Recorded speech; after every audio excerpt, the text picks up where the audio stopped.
essa velocidade ocorre o mais espantoso. O tempo simplesmente deixa de passar. É como se a velocidade do espaço, aquela do velocímetro da nave, retirasse tudo o que fosse possível da velocidade do tempo. Do outro extremo, para quem está parado, a velocidade está concentrada na dimensão do tempo. Einstein postulou isso baseado em experiências de outros físicos e trabalhou com as maravilhosas consequências desse fato. Mas as descobertas da relatividade não param por aí. Ainda em 1905, Einstein concluiu que a matéria e a energia estavam tão entrelaçadas quanto espaço e tempo. Daí surgiu a célebre equação: energia igual a massa vezes a velocidade da luz ao quadrado, que revela que uma migalha de matéria pode gerar uma quantidade absurda de energia. É a ideia mais brilhante de todos os tempos e certamente também uma das menos compreendidas. Em 1905, o genial físico alemão Albert Einstein afirmou que o tempo e o espaço são relativos e estão profundamente entrelaçados. Parece complicado? Bem, a ideia é sofisticada, mas ao contrário do que se pensa, a relatividade não é um bicho de 7 cabeças. A principal sacada é enxergar o tempo como uma espécie de lugar onde a gente caminha. Nos movemos na dimensão do tempo. Afinal, os segundos estão passando, e isso significa que você se desloca pelo tempo como se estivesse em um trem, que corre para o futuro, em um ritmo constante. Até aí, nenhuma novidade bombástica. Mas Einstein também descobriu algo surreal, ao constatar que esse trem do tempo pode ser acelerado ou freado. Ou seja, o tempo pode passar mais rápido para uns e mais devagar para outros. Quando o corpo está em movimento, o tempo passa mais lentamente para ele. Por fim, em 1916, Einstein examinou a influência do espaço e do tempo na atração entre os corpos e redefiniu a gravidade, até então a inquestionável física clássica de Isaac Newton. Considerava apenas a ação da massa dos corpos. Sua teoria da relatividade, definida em uma frase dele mesmo, nos deixou mais próximos de entender a mente de Deus. Para outros terráqueos, foi você quem teve a experiência de sentir o tempo passar mais devagar. Dessa forma, o tempo deixa de ser um valor universal e passa a ser relativo ao ponto de vista de cada um. Daí vem o nome relatividade. Ainda de acordo com os estudos de Einstein, o tempo vai passando cada vez mais devagar, até que se atinge a velocidade da luz de 1,08 bilhão de quilômetros por hora, o valor máximo possível no universo. Albert Einstein publicou seus principais trabalhos sobre relatividade especial entre 1905 a 1907 e sobre relatividade geral entre 1915 a 1916. A teoria da relatividade especial diz que quanto mais veloz alguma coisa está, mais curta ela fica. Por exemplo, se visse um carro se mover a 98% da velocidade da luz, o enxergaria 80% mais curto do que se o observasse parado. A teoria da relatividade geral é utilizada para estudos de fenômenos gravitacionais fortes, que produzem distorção do espaço e tempo, o que podem produzir efeitos como os buracos negros. Isso pode ser demonstrado como, por exemplo, em um tipo de brinquedo comum em parques de diversão.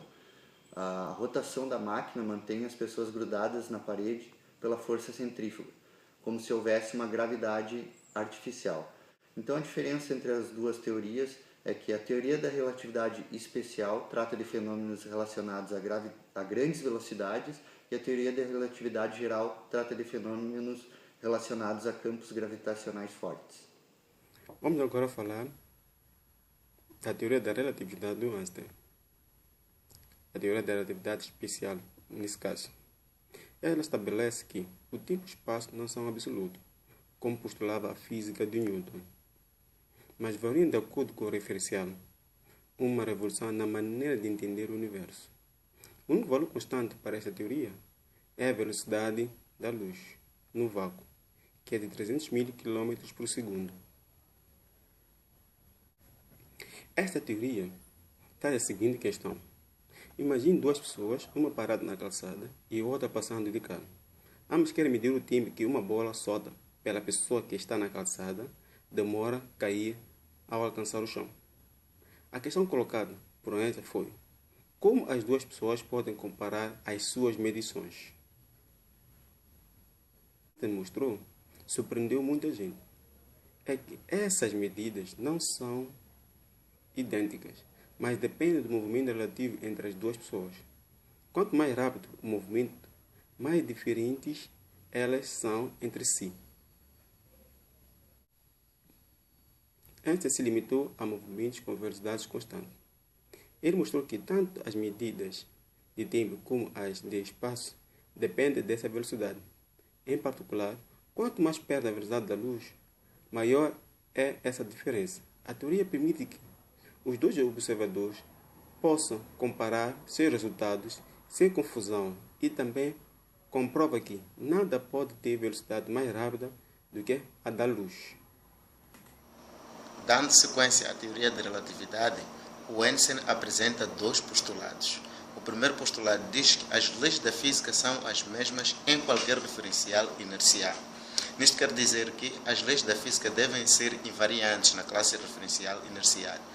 As leis da física devem ser tais que sejam impossíveis de eu distinguir um referencial inercial melhor que os outros, por qualquer critério. Fica mais fácil perceber a partir do exemplo. Se S é inercial e se S' se move com velocidade constante com relação a S, então o S' também é inercial.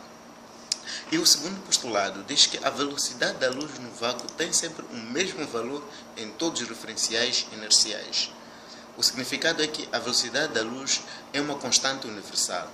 Em qualquer referencial inercial, medindo a velocidade da luz sempre será de 300.000 km por segundo, independentemente do movimento relativo entre a fonte e o observador.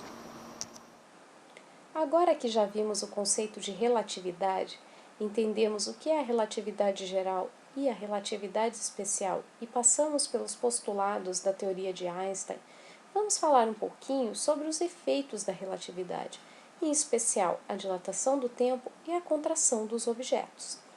Quando Einstein discutiu o conceito de tempo, ele mostrou que a simultaneidade é algo relativo, ou seja, que os fatos que ocorrem em diferentes locais e ao mesmo tempo são relativos.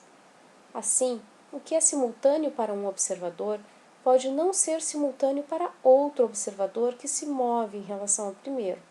Dessa maneira, Einstein mostrou que a maneira como a mecânica clássica de Newton abordava alguns conceitos não era válida para algumas situações.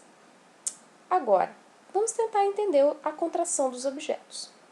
Considere um vagão em movimento retilíneo e uniforme com velocidade constante de determinada intensidade em relação a um observador no solo. No interior desse vagão existe um sistema de referência inercial, neste caso, um outro observador.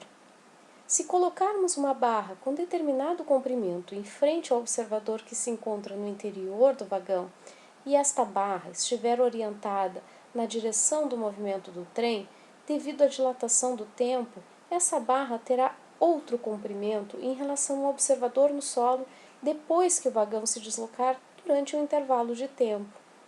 Podemos observar que as dimensões de um objeto são máximas quando medidas em repouso em relação ao observador fixo. Quando o objeto se move com determinada velocidade em relação a ele, o resultado da medida da dimensão paralela do objeto à direção do movimento é menor do que o valor obtido quando em repouso, ou seja, a barra aparentará ser menor do que é para o observador no solo, mas as dimensões dessa barra, perpendiculares à direção do movimento, estas não são afetadas. Com a velocidade da luz ou velocidades próximas a ela, é possível percorrer uma determinada distância no intervalo de tempo menor, devido à contração de seu comprimento. Assim, é possível atravessarmos o diâmetro da Via Láctea, por exemplo, a uma distância de aproximadamente 100 anos-luz, ou equivalente a 1.018 metros, em um intervalo de tempo bem menor do que 100 anos. Isso é algo que pode ser explicado pelo fenômeno de contração do comprimento, como vimos no exemplo do viajante, ou ainda pelo fenômeno de dilatação temporal, como observado por quem está em repouso em relação à galáxia. Depois de discutida a teoria da relatividade, uma aplicação prática da relatividade é a calibragem dos satélites de GPS, que orientam aviões e navios. Pela relatividade especial, sabe-se que a velocidade de 14.000 km por hora dos satélites faz com que seus relógios internos atrasem 7 milésimos de segundo por dia em relação aos relógios na Terra. Mas, segundo a relatividade geral, eles sentem menos a gravidade, pois estão a 20.000 km de altitude e adiantam 45 milésimos de segundo por dia.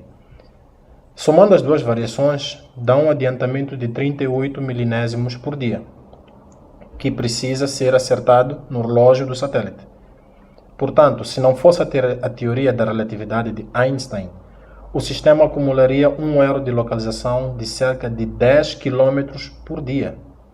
Esta que é uma aplicação prática do dia a dia da teoria da relatividade de Einstein.